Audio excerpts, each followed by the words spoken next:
Hey guys, it's your favorite Dinobot here, and in all honesty, I like this. I really do. I love this series here, exploring the Arkhamverse from a different point of view, adding Resident Evil lore and stuff like that to it. Because let's be real here, it fits. But without further ado, I hope you guys enjoy this. And I know this isn't my traditional, thumbnail here, but this is actually a comic cover I actually made myself here of Wesker and Sonny. I guess you could say somewhat facing off, or, Wesker admiring Sonny despite the fact that he knows good and well Sonny will rip him in half. So without further ado, let us begin. Last time we left off here, Sonny and Killer Frost both agreed to join STARS and became their official members and the powerhouse members of the team here. Accompanying them along here are Leon, Jill, and being led by Chris Redfield here. You see, they've been actually trying to uncover one of Wesker's secret operations or secret laboratories in Arkham City, and so they went undercover as Tiger security guards here, and when the moment was right, they pretty much just kind of left the group here. Not sure if Strange noticed them or if he did notice them here. But right now, they're in the middle of Joker territory where, at this moment here, Batman would actually be making his way to the museum at this moment here, as he obviously took down Penguin's thugs and properly interrogated the last one, because we already know how that goes here. If you're the last man in the room, it's better that you just surrender or, well, risk your teeth getting knocked out by the glorious goat of Arkham, Batman here. But then again, he does knock your teeth out anyway. Wow. Yo, Batman, can we talk for a minute? He did surrender, man. I'm just saying. But without further ado, the two of them are actually learning about the operations that Wesker do. Other than the fact that they are horrifying genetic experiments here, Sonny takes more interest in one thing, the Hunter, and he feels it be a little more personal to him for some reason. He can't quite place his finger on it here, but he just has a small hunch, but hopes that it's not true here. And when the group is ready to go here, they both, well, make their way out of the area that they're in here and actually go into the boating area. No, or the shipping yard, excuse me. You know, the area where Harley Quinn's revenge took place here? Yeah, they make their way towards there here.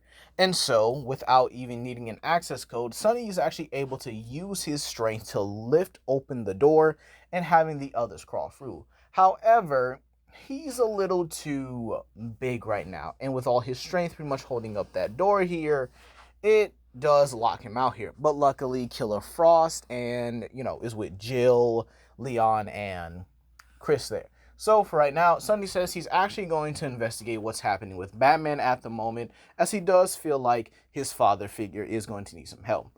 Understanding that, Sonny actually goes his own way, while Killer Frost and the others go their way.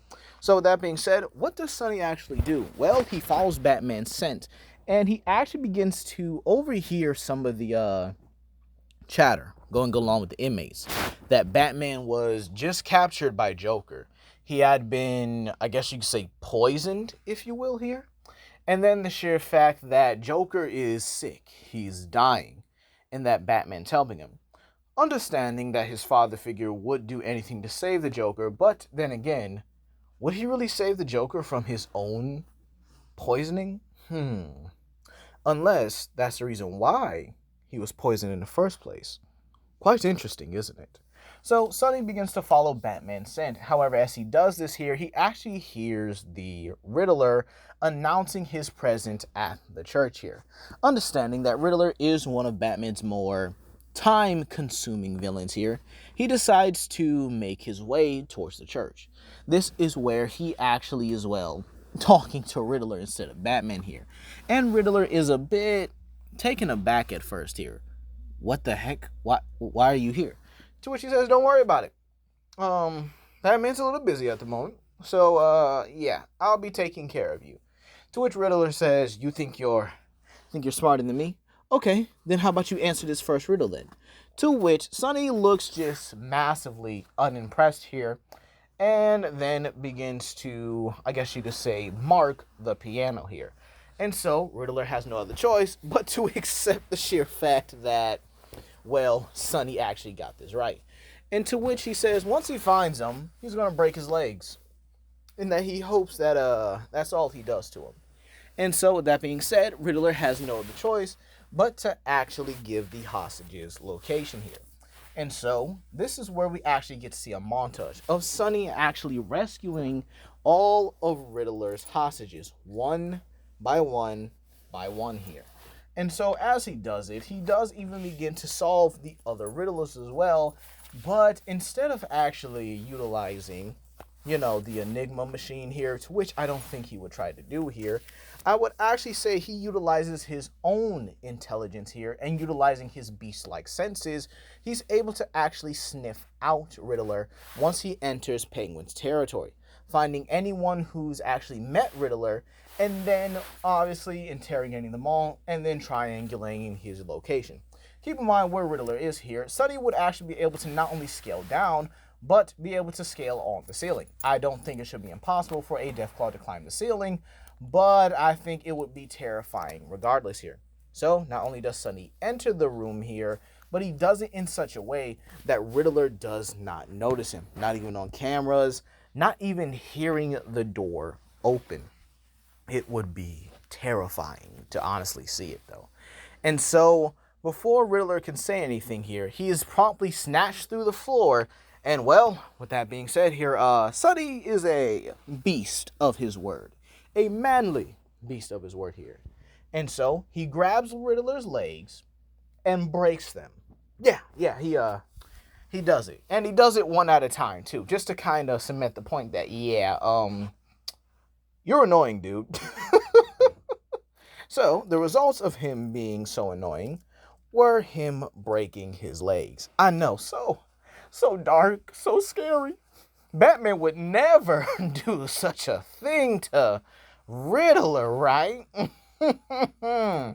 So, with that being said, he solves Riddler with absolutely no problem here, and then goes along to meet Batman at the museum here. At this time, he's actually completed it, and well, when Batman actually tries to run for the assassin out the museum door, he bumps into Sonny, to which Sonny quickly helps him up and says, "Sorry, boss, I was just coming to, check on you." Into which Sonny is now able to get a full scent of Batman here, or, at least a decent smell out of him. And, well, he can tell that Batman is definitely not well here. He doesn't know why, but he's asking him for details. To which Batman, albeit, he can't really lie to Sonny here because, again, Sonny is very well trained, just like his Robins here. And then the sheer fact that Sonny can actively smell what's going on within Batman's body. So, with that being said here, Batman actually does explain it. He actually explains that, well, Joker got him. He was caught lacking by him, and then all of a sudden, Harley Quinn. To which this is where he says, "Don't you think there might be another Joker? Maybe?" Because, think about it. If he's sick, how was he able to get the drop on you? Did he use a dummy or... To which this is what Batman says, well, he did see that Joker was dead with his detective vision. What do I make of this here? However, Batman quickly snaps out of this thought and tells Sonny what he's actually trying to do right now. Trying to find a cure for, him and maybe even the Joker here. But he does need the cure because, again, Joker did distribute his blood to just about every hospital across Gotham. To which Sonny rolls his eyes and says, "See, this is why you gotta kill some people." To which Batman says that's not how he does things. To which he says, "Yeah, I already know that for so many reasons, I don't know why." And this is where Sonny begins to kind of head into the museum to pretty much look around, actually enjoying it. And the guards do look at him a bit strangely, but when they see Batman's symbol on him, or at least a bat-like symbol on him, they kind of relent. And then he makes his way down to Mr. Freeze. And so the conversation between him and Freeze is actually pretty normal here. Considering the sheer fact that if you guys have watched the original or watched the first two videos here, I've actually stated that Sonny has visited Arkham Asylum a couple times to not only talk to Killer Croc, but to Killer Frost as well here. And I do think along the way, he would have definitely talked to other villains like Mr. Freeze, Poison Ivy, and believe it or not, even Harley Quinn. Characters that has seen, a bit more redemption, if you guys get what I mean here. And so, with that being said, he then begins to leave at first here, kind of getting a reliefful, breath out of Penguin until he decides to actually play with the bird and then pounce on the glass container, scaring him here. To which, obviously, this would be comedic and both scary at the same time. Comedic for him, scary for Penguin, comedic for us as well. So, with that being said here, he pretty much just goes about his way here. And so he actually makes his way back to the shipping yard where Batman himself is now tracking down the assassins here. However, when he catches the scent of Tim Drake Robin, he actually surprises him by pouncing on him, even catching the vial of blood here. To which Robin smacks him upside the head with his bow staff and tells him, dude, what the heck is wrong with you? To which Sonny says, I just couldn't resist that moment. I do deeply apologize. And to which the two actually do have a laugh about a little bit because, again, Sonny and, Tim here are actually good friends. Matter of fact, I would actually say Tim is the closest thing Sonny has to an actual best friend other than maybe Killer Croc in all honesty. But then again, Killer Croc is kind of like his father figure in a small little way, right? So I believe these two would have gotten along very well here. As for his relationship with Nightwing, he would have seen Nightwing as a somewhat older brother until he got big enough to where he can pretty much just look down on Nightwing and just make fun of him for it. Kind of, sort of, but then again, he still looks up to Nightwing as a older brother in a way. To which I do think that once they really discuss what happens, he would actually encourage Tim to come back to Arkham City as there's plenty of things to do. So with that being said, not only does Tim get the cure, but I would actually have Tim be the one to follow and bring Zsasz here. You might say, oh, well, the phone will kill anyone who, isn't Batman. Well, here's the thing. Tim is smart enough to know that. Smart to analyze it. And smart enough to, I think, he could actually replicate, Batman's voice. And pretty much this is some of the tech that everyone, or not every Arkham family has, but, every Batman sidekick honestly has, such as the cryptographic voice sequencer. And I actually think this would be a good time to pretty much unveil that kind of tech here and be Tim to be the first one to have it, considering even in comics, he is known to be a better detective than Batman. And so, keeping some of that comic accuracy here, we have Tim not only being able to use this, but use it to his advantage.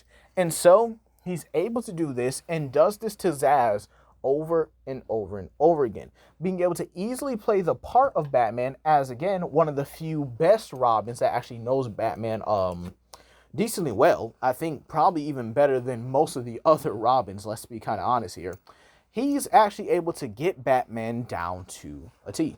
From the impersonation to, well, just about everything in all honesty. And so, with that being said here, Tim not only replicates everything, but does everything with his own style. And so, when he actually takes down Zsasz, he embarrasses the Crook as well, saving the two political prisoners here. Now, there leaves one little thing. What happens to Catwoman? Well, everything for her goes the same here. And I actually do think that Sonny will also pay Ivy a visit at this time here. And so when that happens, Ivy has no hostilities towards him because, again, Sonny was actually one of the few people, or one of the few creatures, let's be honest here, that was actually nice and very positive towards Ivy. Understanding that she does what she does to protect nature, but she's got a few screws loose, which isn't too bad. But then again, not good for everybody, right?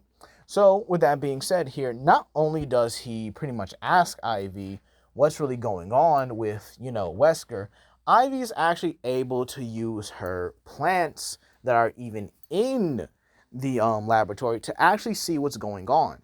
And she actually even tells Sonny what's going on in this laboratory here. And to start off, she states that Killer Frost and Jill are actually investigating the genetics part of the laboratory and finding Killer Croc. To which when Sonny looks at this and actually hears this information, he actually is horrified, relieved in some ways, because again, he thought so. He thought they were using Killer Croc against his will here. And so the next thing that Ivy states is another thing, is that Leon and Chris are currently interrogating a scientist known as Dr. Rankin. And this has Sonny go absolutely ballistic. Because you guys don't know, Dr. Rankin is from the Arkham Knight Killer Croc DLC, who was actually experimenting on Croc and was the one to tore him apart here.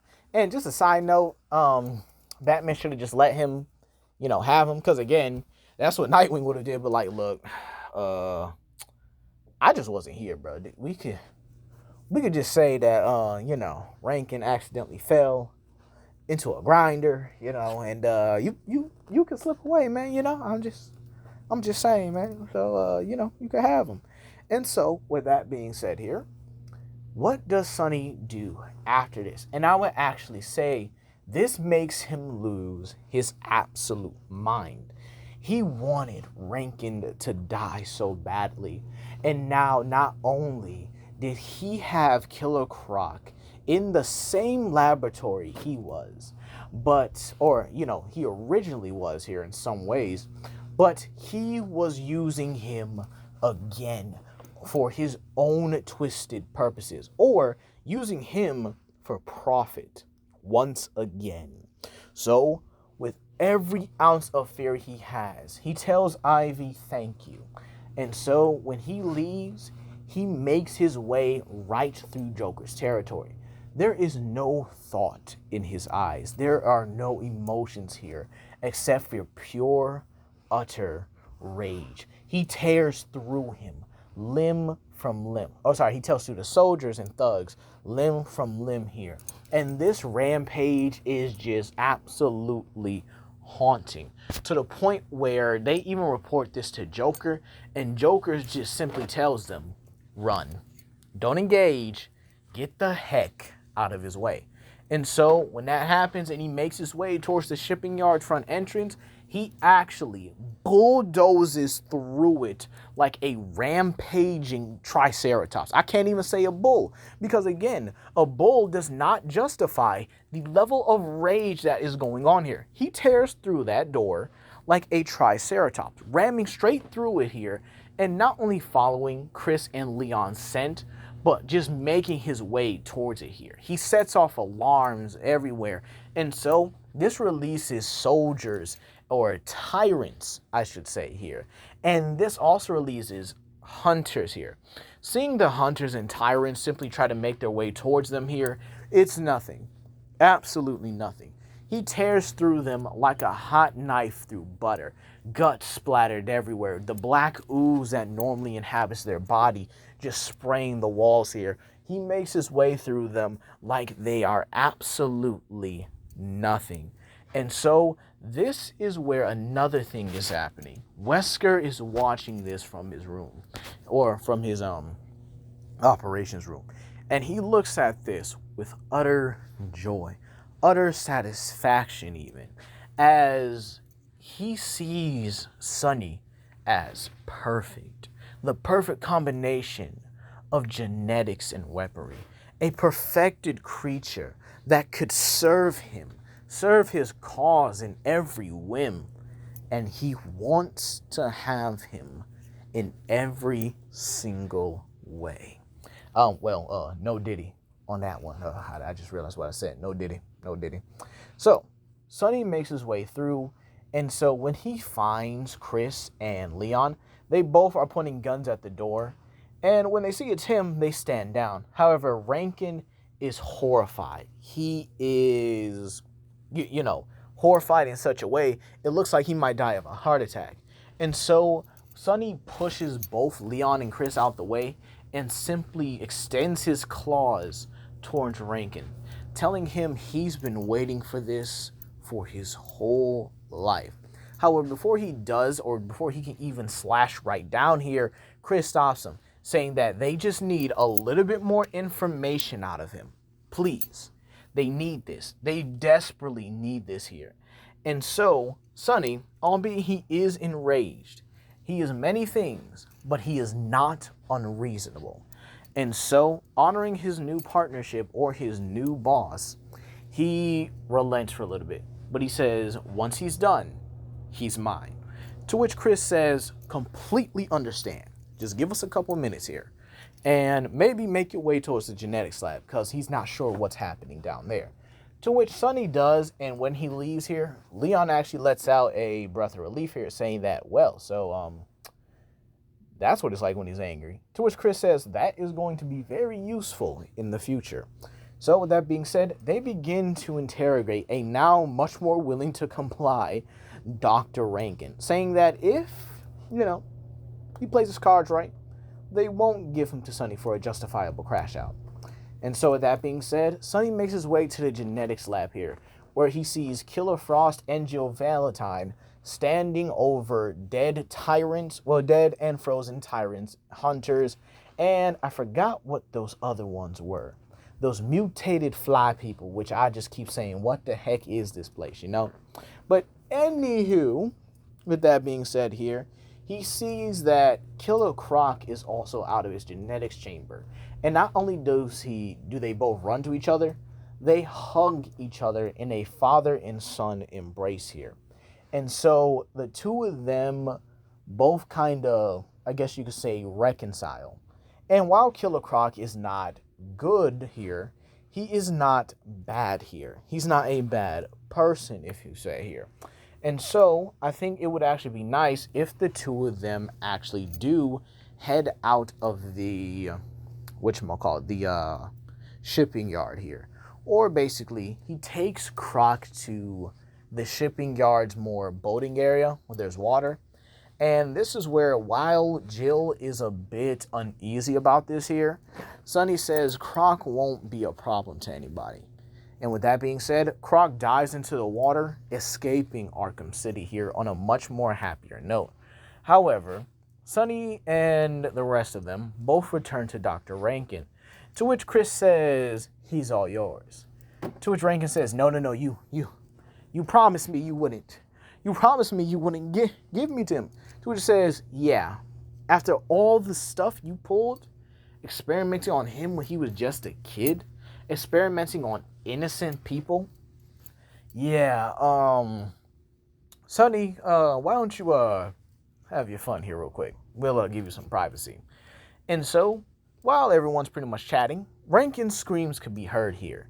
Sonny doesn't waste any time here. With a very sinister smile, he does torment Rankin here.